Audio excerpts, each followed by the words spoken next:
जंगल में मौत हमेशा दौड़ कर नहीं आती, कभी कभी वो बस चुपचाप पड़ी रहती है।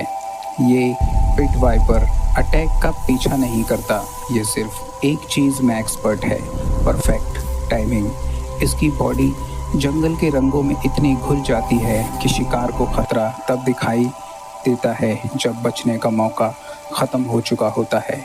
नेचर वार्निंग नहीं देता।